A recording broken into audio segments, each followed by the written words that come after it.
go back, go back, go back. BJP সরকার go back, go back, go back. Himanta Biswa Sarma মুর্দাবাদ, মুর্দাবাদ, মুর্দাবাদ। হেমন্ত বিশ্ব শর্মা মুর্দাবাদ, মুর্দাবাদ, মুর্দাবাদ। অসম সরকার হাই হাই, হাই হাই হাই হাই। অসম সরকার হাই হাই, হাই হাই হাই হাই। দৰং জিলাৰ চিপাঝাৰ অঞ্চলৰ ধলপুৰ আৰু গৰখুটি গাঁৱত যি অমানৱীয় ঘটনা সংঘটিত হ'ল সেই ঘটনাক আমি ABMCয়ে তীব্ৰ ভাষাৰে গৰিহণা দিছোঁ, ধিক্কাৰ জানাইছোঁ।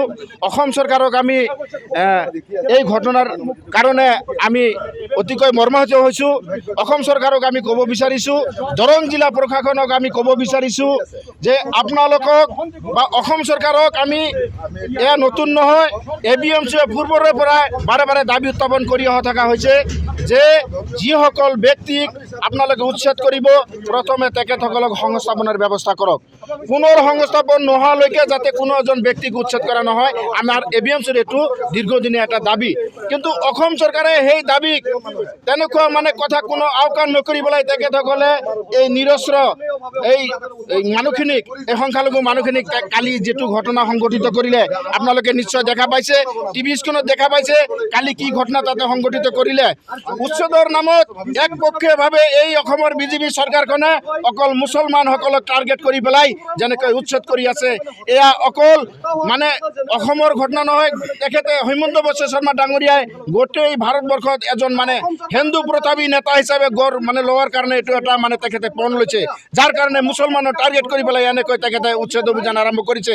আপোনালোকে জানে এতিয়াও ভাৰতবৰ্ষৰ 21% মানুহ, 21% মানুহৰ মাটিৰ পট্টা নাই। তেখেতসকলে বিভিন্ন চৰকাৰী ভূমিত বসবাস কৰে, 21% মানুহৰ ভূমি নাই। গতিকে এই ক্ষেত্ৰত অসমৰ বহুত মানুহ আছে, বিভিন্ন জাতি জনগোষ্ঠীৰ মানুহ আছে, চৰকাৰী ভূমিত বসবাস কৰে, খাছ মাটিত বসবাস কৰে, ফৰেষ্ট লেণ্ডত বসবাস কৰে। কোনো এটা জাতি জনগোষ্ঠীৰ মানুহক উচ্ছেদ কৰা নাই, অকল মুছলমানসকলক একপক্ষীয়ভাৱে উচ্ছেদ কৰাৰ এটাই কাৰণ হ'ল হিমন্ত বিশ্ব শৰ্মা গোটেই ভাৰতবৰ্ষৰ হিন্দুৰ ত্ৰাণকৰ্তা হিচাপে গঢ় দিয়াৰ বাবে, তেখেতে জাহিৰ কৰাৰ বাবে এই মুছলমানসকলক টাৰ্গেট কৰি তেখেতে এই উচ্ছেদ অভিযান আৰম্ভ কৰিছে। আমি ক'ব বিচাৰিছোঁ এজন ব্যক্তিক পুনৰ সংস্থাপন নিদিয়ালৈকে যাতে উচ্ছেদ নকৰে, প্ৰথমে পুনৰ সংস্থাপনৰ ব্যৱস্থা কৰক, তাৰ পাছত এনেকুৱা উচ্ছেদ কৰক। আমি তাৰ বিৰোধী নকৰোঁ, আমি উচ্ছেদৰ বিৰোধী নহয়, কিন্তু সংস্থাপন অবিহনে উচ্ছেদ কৰিবলৈ দিয়া নহ'ব। সংঘটিত হ'ল আপোনালোকে চাইছে, এজন ব্যক্তিক গুলীয়াই হত্যা কৰাৰ পিছতো পুলিচে তাক লাঠিৰে কোবাই আছে, এজন ব্যক্তিয়ে তাক বাৰে বাৰে বুকুত ভৰিৰে মাৰি আছে। পুলিচৰ সন্মুখত সেই ব্যক্তিজনৰ কোনো ব্যৱস্থা তেখেতসকলে লোৱা সেই সময়ত লোৱা পৰিলক্ষিত নহ'ল। এতিয়া কৈছে এৰেষ্ট হৈছে, নাটকীয়া হয় না সঁচা হয় সেইটো আমাক প্ৰমাণ লাগে। এই ঘটনাৰ আমাৰ উচিত তদন্ত কৰি পেলাই এই দোষীসকলক কৰায়ত্ব কৰি উচিত শাস্তি দিয়াৰ কাৰণে আমি ABMCয়ে আমি দাবী জনালোঁ।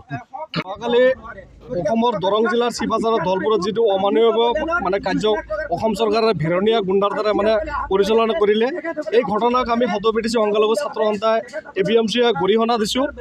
আৰু আমি বিচাৰিছিলোঁ, আমি চৰকাৰক বিভিন্ন সময়ত মেম'ৰেণ্ডাম দিছিলোঁ, মানুহখিনি যদি অবৈধভাৱে বেদখল কৰি আছে, এই মানুহখিনিক উপযুক্তভাৱে ক'ত শিফ্ট কৰা হ'ব আৰু উপযুক্ত ক্ষতিপূৰণ দি এই মানুহখিনিক উচ্ছেদ কৰক, তাতে আমাৰ কোনো বিৰোধ কৰিবলগীয়া নাই। কিন্তু অসম চৰকাৰৰ পৰা বা দৰং জিলা উপায়ুক্তৰ পৰা আমাৰ মানুহখিনি 3 দিন সময় বিচাৰিছিল, কিন্তু 3 দিন সময় নিদিয়ে অমানৱীয়ভাৱে উচ্ছেদ কৰিব গ'ল। আৰু উচ্ছেদ কৰিব যায় যোৱাকালি অসমৰ ভেৰণীয়া গুণ্ডাবোৰে, পুলিচ নামত আজিৰ দিনত যিবোৰে গুণ্ডাগিৰি কৰি আছে, এই গুণ্ডাবোৰে মানুহখিনিক যেনেকৈ এজন মানুহ হত্যা কৰিলে, হত্যা কৰাৰ পিছত সাংবাদিক ৰূপী DC অফিচৰ এজন দানৱ যেনেকৈ মানুহটোৰ ওপৰত জঁপিয়াই পৰিলে, এই ঘটনা কেতিয়াও আমাৰ সহ্য হোৱা নাই আৰু সভ্য সমাজে কেতিয়াও এই ঘটনা গ্ৰহণ কৰিব নোৱাৰে। এই দানৱটোক ইতিমধ্যে গ্ৰেপ্তাৰ কৰিছে, অকল গ্ৰেপ্তাৰ কৰিলেই নহ'ব, এই দানৱটোক যাতে অসম চৰকাৰে ফাঁচি দিয়ে, ফাঁচি দিয়াৰ কাৰণে আমি অনুৰোধ জনাইছোঁ। আৰু যিখিনি মানুহক উচ্ছেদ কৰিল এইখিনি মানুহক পুনৰ সংস্থাপন কৰিব লাগে, আৰু যিখিনি মৃত্যুবৰণ কৰিল এই মৃত্যু মানুহখিনিক কমেও 10 লাখ টকা ক্ষতিপূৰণ দিব লাগে আৰু পৰিয়ালক এখনকৈ চাকৰি দিব লাগে। আৰু আজি আপোনালোকৰ জৰিয়তে মই অসমৰ মুখ্যমন্ত্ৰী হিমন্ত বিশ্ব শৰ্মাক এটা প্ৰশ্ন কৰিছোঁ, আমাৰ এই ধৰ্মীয় মানুহখিনিক যদি আপুনি বিচাৰিছে, এইখন অসমত ধৰ্মীয় মানুহখিনিক থাকিব নোৱাৰে, আৰু যদি আপুনি সংবিধানত ক'তবা দেখাব পাৰে যে এইখন অসমত ধৰ্মীয় সংখ্যালঘু মানুহখিনি থকাৰ অধিকাৰ নাই, তেনেহ'লে আপুনি দেখুৱাই দিয়ক। কেতিয়াবা আপুনি এইখন অসমৰ যিখিনি ধৰ্মীয় সংখ্যালঘু মানুহখিনি বসবাস কৰি আছে, কেতিয়াবা ডিভোটাৰৰ নামত কেতিয়াবা উচ্ছেদৰ নামত, কেতিয়াবা বাংলাদেশী নামত যিখিনি তুচ্ছ তাচ্ছল্য কৰি আছে, এইবোৰ আমাৰ সহ্য হোৱা নাই। আমিও এইখন দেশত জন্মগ্ৰহণ কৰিছোঁ, ইয়াতে জন্মগত অধিকাৰ আমাৰো আছে। আমি এইখন দেশৰ ভোটৰ নাগৰিক, কিন্তু হিমন্ত বিশ্ব শৰ্মাই এইখন অসমত জন্মগ্ৰহণ কৰিছে, আমিও কৰিছোঁ, কিন্তু আমাৰ ওপৰত এনেকুৱা হাৰাশাস্তি কেতিয়াও আমি সহ্য নকৰোঁ। যদি হিমন্ত বিশ্ব শৰ্মা ডাঙৰীয়া ভাবিছে মুছলিম মানুহখিনিক এনেকৈ হাৰাশাস্তি কৰি থাকিম আৰু এই মানুহখিনিক অমানৱীয়ভাৱে অত্যাচাৰ কৰিম, তেখেতে ভুল কৰিছে। আজি এই প্ৰতিবাদ থলীৰ পৰা সকীয়াই দিছোঁ। আজি আমি আন্দোলন পথত আকৌ ৰাজপথত আহিবলৈ বাধ্য হৈছোঁ। যদি অসমৰ মুখ্যমন্ত্ৰী ডাঙৰীয়াক আমাৰ মানুহখিনিক লৈ বিগত দিনত যেনেকৈ ৰাজনীতি কৰিল আৰু বিগত দিনত যেনেকৈ তুচ্ছ তাচ্ছল্য কৰি অনাগত দিনত কৰি থাকে, তেনেহ'লে আজি ৰাজপথত আহিছোঁ। গোটেই অসমৰ ৰাজপথত আমি আকৌ আহিবলৈ বাধ্য হ'ম। অসমত আমিও 1,30,00,000 ধৰ্মীয় সংখ্যালঘু মানুহ আছোঁ, গোটেই মানুহ ৰাজপথত ওলাই আহিম আমি। দুৰ্ভাগ্যজনক, কাৰণ নিৰ্বাচনৰ প্ৰাক মুহূৰ্তত প্ৰত্যেকটো ৰাজনৈতিক দলে ধৰ্মীয় সংখ্যালঘুসকলক ভোট বেংক হিচাপে ব্যৱহাৰ কৰাৰ কাৰণে পাগল হৈ যায়। ধৰ্মীয় সংখ্যালঘুৰ বা মুছলমানৰ ভোট লাগে বুলি, কিন্তু যেতিয়া উচ্ছেদৰ নামত বা বিভিন্ন সমস্যাৰ ভোটাৰৰ নামত বা বিদেশীৰ নামত অত্যাচাৰবিলাক অকল ধৰ্মীয় সংখ্যালঘুক কৰা হয়। গতিকে নিৰপেক্ষভাৱে প্ৰত্যেক সম্প্ৰদায়ৰ ওপৰতে একে চকুৰে চাব লাগে। যিসকলে মানে বেদখলকাৰীয়ে ইয়াত কোনো জাতি আৰু সম্প্ৰদায়ৰ কথা নাই। গতিকে ন্যায়িকভাৱে জুডিচিয়েল ছিষ্টেমত যাতে উচ্ছেদ কৰে আৰু যিসকলক উচ্ছেদ কৰিছে তেওঁলোকক সংস্থাপনৰ ব্যৱস্থা কৰাৰ কাৰণে দাবী জনাইছোঁ। ধন্যবাদ।